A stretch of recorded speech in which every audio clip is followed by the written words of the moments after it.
তহবতে সালেহ তোরা সালেহ কুনাদ সোহবতে তালেহ তোরা তালেহ কুনাদ এক জমানা সোহবতে বা আউলিয়া बेहतर सद साल ताहत देरिया गिले खुशबू इधर हम्माम रोज़े रोसी दस्त महबूबे बदस्तान এই আল্লাহর বান্দারা সৎসঙ্গে স্বর্গবাস বলেন বলেন মুখ খুলে বলেন আর মুখ খুলে বলেন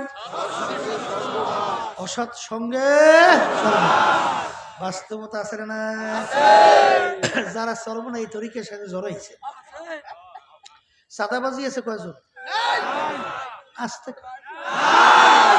একজনও নেই ব্যাপার কি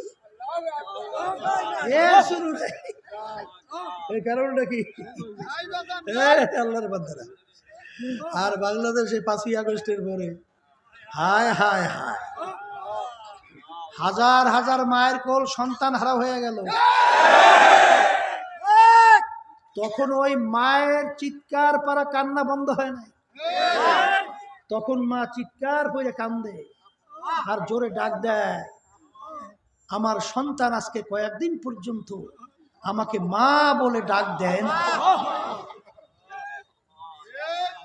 এটা তুমি আর আমি শুনি আর বলি কিন্তু যে মায়ের কোল হারা হয়েছে সন্তান সে বোঝে তার কলিজাটা কি আস্ত না কলিজাটা ঝাঁঝরা হয়ে গেছে তখন মায়ের চিৎকার বন্ধ হয় না হ্যাঁ হায় হায় তখন সেই মুখদের পানি লাগবে পানি সেই আওয়াজ আমাদের কান থেকে তখনও যায় না তখন আবু সাইদের 2 হাত প্রসারিত করে বুকের ভিতরে গুলি নিয়ে রাস্তার ভিতরে লুটাইয়া ফেললো সেই দৃশ্য আমাদের চোখের থেকে এখনো ঘষে নাই কথা ঠিক না আর আমি তখন তো ঢাকায় তখন তো আমরা রাজপথে আর দেখি মানুষের মগজ পরিয়েছে পাশে হ্যাঁ এই অবস্থায় তখন বাংলাদেশে প্রশাসনের কাঠামো ভেঙে পড়ছিল না হ্যাঁ না ভাঙে নাই কোন জায়গায় স্বাভাবিক পরিবেশ ছিল ওই সময় দেখেন যারা এই সাদিকিন বান্দাদের সঙ্গে সহি তরিকার সঙ্গে যারা জড়াইয়া চলে তখন তারা নাম ছিল এই বাংলাদেশকে রক্ষার জন্য কারণ এই ভারতের শকুন চক্ষু আমাদের দেশের দিকে শকুন চক্ষু নজরে তাকাই আছে যে গন্ডগোল আউজল কেমনে বাজানো যায় তোদের বড় একটা আউজল বাজানোর ক্ষেত্র হইল সংখ্যালঘু ওরা তাম বিশ্বের ভিতরে একটা প্রচার করে ফেলবে যে বাংলাদেশের ভিতরে হিন্দুদের জানমালের ইজ্জতের কোনো নিরাপত্তা নাই ওদের ঘর বাড়ি জ্বালাই দিতে আছে কেন ভারতে মিথ্যা বিভিন্ন সংবাদ শোনেন নাই রাত্রের দিন বানাইয়া দিনের রাত্র বানাইয়া সংবাদ শুনছেন না শুনে তখন বাংলাদেশে বাধ্য হয়ে বলছে না যে এই ধরনের কোনো ঘটনা আমাদের বাংলাদেশে নাই কি শুনছেন কি শোনেন নাই আচ্ছা শুনছেন তো তাহলে সেখানে হায় হায় আমরা নামছিলাম তখন দেশকে রক্ষার জন্য সংখ্যালঘুদের জান মাল ইজ্জত ওদের উপাসনালয় সহ কোনো যেন ক্ষতি করতে না পারে এবং এই রিউমার সরাইয়া তাম বিশ্বের ভিতরে যেন দেশকে অশান্তি করতে না পারে এই জন্য আমরা নামছিলাম সংরক্ষণের জন্য যখন নাকি রাস্তার ভিতরে কোনো ট্রাফিক আমার ভাইরা ছিল না তখন কিন্তু আমরা যারা এই ইসলামী নীতি আদর্শ লালন করি তখন আমরা নামছিলাম রাস্তায় খাদেম হিসেবে ট্রাফিকের সিগন্যালের দায়িত্ব পালন করা দেখছিলেন আর তখন যাদের সাদিকিন বান্দাদের সঙ্গে সংস্পর্শ নাই ওদের সংস্পর্শে যায় নাই তখন ওরা নামছে চাঁদাবাজির জন্য কি জন্যে আমি মনে হয় ভুল বলছি না এটা আমরা ভুল তো বলিনি না তখন চাঁদাবাজির জন্য নামছে ঘাট স্টেশন দখলের জন্য নামছে তখন কেস বাণিজ্যের জন্য নামছে গেছিলাম খাগড়াছড়ি পার্বত্য অঞ্চল নাম শুনছেন খাগড়াছড়ি সেখানে আমাদের এক দায়িত্বশীল প্রায় 6 মাস জেল খাটার পরে বের হয়েছে, 6 মাসের মতো জেল খাটছে। সে বলতেছে, হুজুর ওই 5ই আগস্টের পরে কেস দেশে একটা নথির ভিতরে প্রায় 1100-র মতো আসামি করছে। একটা নথির মধ্যে 1100-র মতো প্রায় আসামি, প্রায় 1100। তো 1100-র মতো আসামি করছে, ঘটনাটা কি? বলে ওই নাম ধইরা ধইরা টাকা নেয় আর ওই নাম কাটে। কি বাণিজ্য? হুজুর আমার কাছে হুজুর 40,000 টাকা চাইছিল, তা আমি টাকা দেই নেই। এই টাকা দেই নেই, এই কারণে আমার প্রায় 6 মাসের মতো জেল খাইটা তারপর আমি বের হয়ে আসছি। তখন বলতেছে, হুজুর এখনো ওই নথির মধ্যে প্রায় 200-র মতো আসামি এখনো আছে। তোরা নামছে টেন্ডারবাজি, সাদাবাজি, কেস বাণিজ্য। এবারে বাঘ ব্যাটারে সমস্যা হওয়ার কারণে নিজের প্রায় 200 মারিয়ে ফেলাইছে। মানুষ না কুত্তার চেয়েও খারাপ, মানুষ না হুয়ারের চেয়েও খারাপ। হ্যাঁ, মানুষ না হিংস্র জানোয়ারের চেয়েও খারাপ। যেই কথা বলতে চাইছিলাম, শোনেন বাজান, অনেকে তো আমরা চিন্তাও করি না, বুঝিও না, সেই পদঙ্ক অনুসরণ করি না।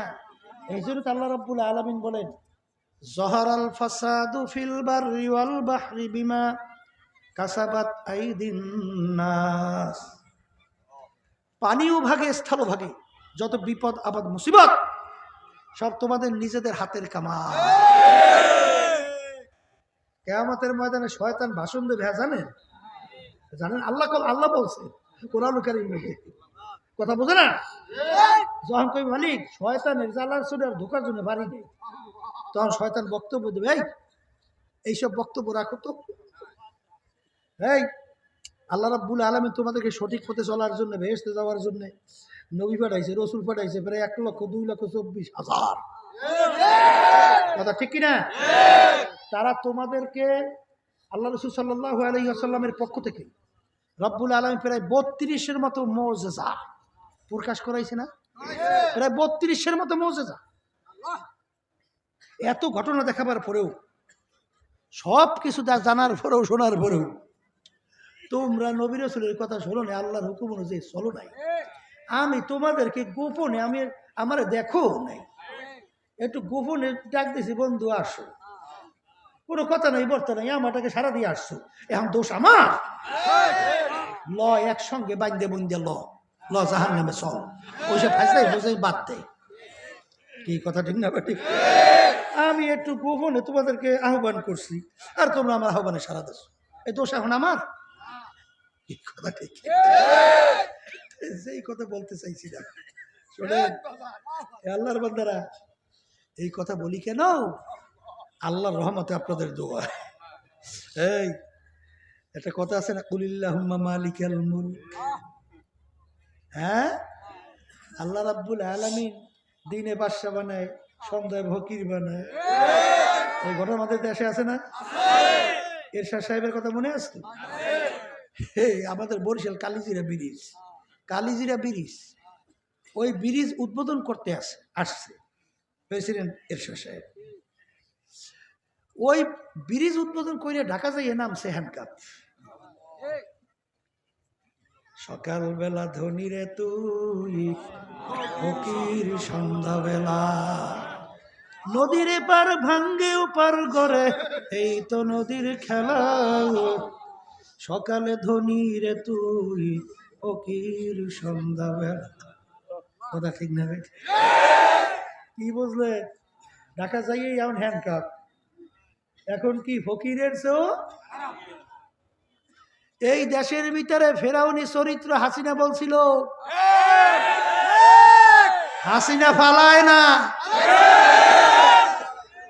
হাসিনা পালায় না, কিন্তু আল্লাহর মায়ের আলমের ভাই ভাত পাক করছে, খাইয়াও যাইতে পারে না। তাহলে মালিক কোন সময় কি কায়দা কি করবে বোঝা যায়? এখন 5ই আগস্ট 2024-এর পরে এই বাংলাদেশকে, এই নাম বলা দরকার নাই, গোলামির জিনজির থেকে মুক্তি পাওয়ার সুযোগ আসছে। গোলামের জিনজির থেকে মুক্তি পাওয়ার কি আসছে? সুযোগ আসছে। এই দেশের ভিতরে 53-54 বছর স্বাধীনতার পরে এত মুসলমান, এত মসজিদ, এত মাদ্রাসা, মুসল্লিরা আল্লাহর রহমতে জুমার নামাজে ধরে, মসজিদে ধরে না। ঢাকাকে বলা হয় মসজিদের নগরী। বাংলাদেশের রাজধানী ঢাকা। প্রত্যেক মোড়ে মোড়ে বলতে গেলে মসজিদ, মাদ্রাসা, আল্লাহর রহমতে। এই দেশে আজানের শব্দে বাচ্চাদের ঘুম ভাঙে, আজানের শব্দে বাচ্চারা বাইর করলে ঘরে যায়। সেই দেশের ভিতরে 53-54 বছর ইসলাম নামক নীতি আদর্শ পরাজিত। বলেন পরাজিত না বিজয়? আবার বলেন, আবার বলেন। এখন এই 5ই আগস্টের পরে ইসলামকে গাছ হিসাবে দাঁড় করাবার আল্লাহর রহমতে একটা সুযোগ এসে গেছে। আল্লাহ মাফ করুক আমাদের চিন্তার ব্যবধানতার কারণে। এই 53 বছর কিন্তু আমরা পরগাছার ভূমিকায় ছিলাম। পরগাছা পর্যন্ত অন্য গাছের উপরে ভর দিয়ে চলে, ও কোনোদিন গাছ হয় না। পরগাছা দেখেন নাই? ওই শূন্যলতা, ওর কোনো গোড়া মোড়া নাই। তো এই 53-54 বছরে আমাদের চিন্তার ব্যবধানতায় বারবার আমাদেরকে ব্যবহার করে পরগাছার ভূমিকায় ওরা বারবার ক্ষমতা হয়ে গেছে। ক্ষমতা হয়ে গেছে বেশ। যাওয়ার পরে কি করলো? এই সুন্দর দেশ বাংলাদেশটাকে একবার দুইবার নয় 5 বার চোরের দিক থেকে তামাম দুনিয়ার ভিতরে ফার্স্ট বানাইছে। দুর্নীতির দিক থেকে, চোরের দিক থেকে আমরা ফার্স্ট ক্লাস, ফার্স্ট। যদি বিদেশে যাওয়ার পরে আপনাকে জিজ্ঞাসা করে, এই তুমি কে? বলে আমি অমুক। এই বাড়ি কোথায়? বলে বাংলাদেশ। সৌরা গোদেশের লোক আসছো? আমরা তো হাইসে এসে কথা বলি, শোনেন বাস্তবতা। টিএবি একটা সংস্থার নাম শুনছেন? টিএবি বিদেশের সংস্থা না? এই বাংলাদেশের 100 এমপি মন্ত্রীদের ভিতরে একটা তদন্ত করছে। কত? 100। এই 100 এমপি মন্ত্রীদের ভিতরে তদন্তের রিপোর্ট পেশ করছে, ফলাফল। এই 100 এমপি মন্ত্রীদের ভিতরে 97 জনের মতো এমপি মন্ত্রী পাইছে চোর, মানে দুর্নীতিগ্রস্ত। এখন অনেকে বলতে পারে, হুজুর 3 জন তো ভালো আছে। 3 জনে বলে চোর, একটু কম চোর। হাইসেন না, এটা কিন্তু আমি রিপোর্ট তৈরি করি নাই। এখন তো বিভিন্ন একটা বিদেশি একটা সংস্থা, এরা কিন্তু এই রিপোর্ট তৈরি করছে তদন্ত করার পরে।